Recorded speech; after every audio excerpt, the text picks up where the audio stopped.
with naked.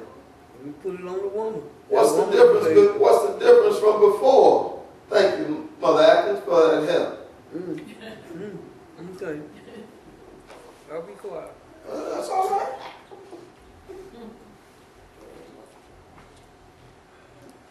Amen. And so now what's next? The blame game. Yeah, blame it. Now, I didn't do it. It was Brother King. That woman you gave me. That woman. It was the first lady. It wasn't me. It was that woman. It was Sister Daphne. Because you know I'm too wonderful to do it. Think about how self-righteous that sounds. I'm incapable of messing up. Now, I'm the one who's accountable. I'm the one who's supposed to be, by the grace of God, I'm the one who's supposed to be, I'm going to use the expression, in control. Don't y'all misunderstand. I'm supposed to be the one providing the leadership. But now when it comes time to be accountable, that's why one of the most gracious things we can do, if we really want to be blessed by God, do like that. It was me. Yeah. Search me, Lord. Purge me. Forgive me. Don't take your spirit from me. Against thee and thee only. That's why God said that David was a man after his heart. When David sinned, David came completely clean. Oh, yeah. He didn't try to blame Moses or Ella Allison.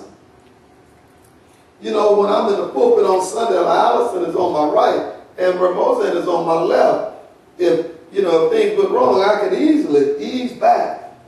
It was probably Allison or Ramosan, But the righteousness of God will cause us to step forward when God reveals that we've come short and say, God, it was me. God, it was me. So Adam takes himself out of the place of blessing and the place of leadership. Leadership is always accountable when wrong. That's just a little natural tidbit. And so now you got the blame game. And not just Adam. Not just Adam. Look. Wait. Adam said who? The woman. That woman. But he didn't just say the woman. That woman you gave. That woman that God. You gave. Yeah. That woman you gave me, Lord. It's not just Sister Hayes' fault, but it's the fault of the one who made Sister Hayes. It's not my fault. Lord, it's Sister Hayes. The Sister Hayes that you gave. So now I'm going beyond just blaming the first lady. I'm into blaming God now. And then it doesn't stop with Adam. They both feel the guilt and the shame of sin. And so now they both start finger pointing. That's why one of the things I'm learning on my job is to be careful when I start throwing out names. Because just as easily as I throw out somebody else's name, somebody can throw out my name. But now, Pastor. Yes. If he hadn't ate that fruit, would it be sin in the world?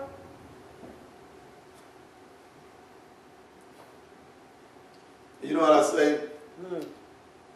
When I'm asked a hypothetical that didn't follow the reality of what happened, I could pretend like I'm wonderful and say, oh no. The reality is I don't know. That was in the plan to go. Yeah. The reality is he did eat it. He did eat it. But if he had not ate it, because he didn't give her the commandment, he gave the commandment to him. That's a good question. And the reality, that's why we follow the record. Because the record is he ate it and sin entered into the world by Adam's disobedience. Yeah. I could speculate all night long. And all I would do is make myself, I have to use big words because I'll be making up stuff. And in the end, my attempt to look good would show me up. So I'm going to just be honest and say, I don't know. Now, if God chooses to give us another Bible and say, if Adam had not eaten it, this is what happened, then I'll speak on that authoritatively. But right now, the best thing I can say is I don't know. I don't know. Yeah. Sometimes it's hard for us to say I don't know because we always want to come across as being knowledgeable. It's our nature to want to come across as being knowledgeable. But we do God the most service by admitting when we don't know. Good question. Good question. All right, so now Adam seeks to cover the sin and he blames Eve. Look, in verse number 13, God said to Eve, God said to the woman, since Adam is blaming you, then I'm going to talk to you. What is this that thou hast done? And who the woman blamed? The woman blamed the serpent. Yeah. So will anybody stand up and say, God, I did it? That's when the forgiving process begins. And that's when God begins cleansing, casting that sin into the sea of forgetfulness, and giving us the opportunity to start again with a clean slate. Now, when we start with a clean slate, is the effect of that sin gone? No. We're going to still have to bear that consequence. Got the consequence. We're going to still have to bear the consequence of that sin. There's still going to be a price to pay, which is a good reason for us to seek to obey God in everything. Amen. So now God begins to hold court. In verse number 14, look at what God begins to do. God said, all right, I tell you what, because, yeah, come on. In the cursing. That's right. Here come not the cussing, the cursing. Cursing. Big difference.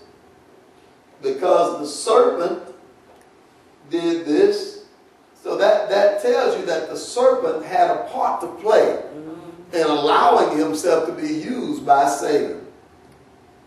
Because the serpent played the part that he played, God said, you're going to be cursed above all creatures of the earth.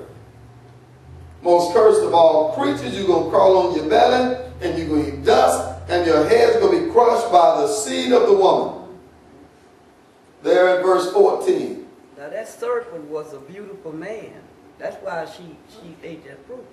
Well, he was a beautiful man. That's we know that Satan. We know that Satan was the director of the angelic host. Yeah. And we know. Put him on his belly. Yes. We're gonna stick with the Bible. Yes. Yeah. I missed that part where he said he was a beautiful man.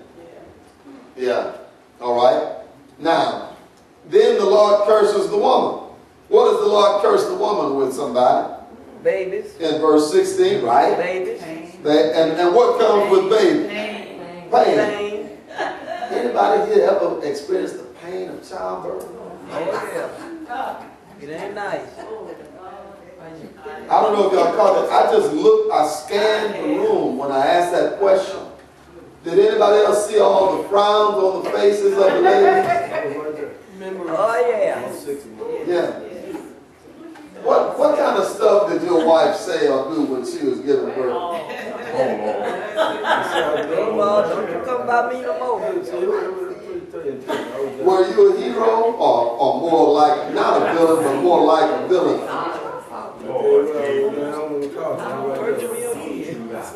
Yeah. Yeah. Y'all hear the testimonies?